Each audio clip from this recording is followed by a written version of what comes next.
నీవు అడుగు పెట్టి ప్రతి స్థలం నీకు ఇస్తానంటే అర్థం లోకమైనది ఒక సమస్య, దేవుడు ఆ సమస్యను తొలగిస్తాడు. స్తోత్రం. హల్లెలూయా.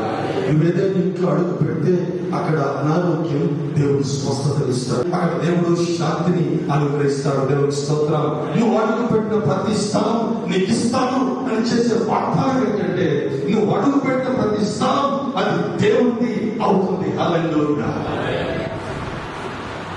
నువ్వు అడుగుపెట్టిన ప్రతి స్థలం అన్ని నాకే కావాలంటే కుదరదు. ఆయన ఎవరో పాపం అడుగులకు పోతే దేవుడు ప్రత్యక్షమై, చిన్నప్పుడు చదువుకున్న స్టోరీ.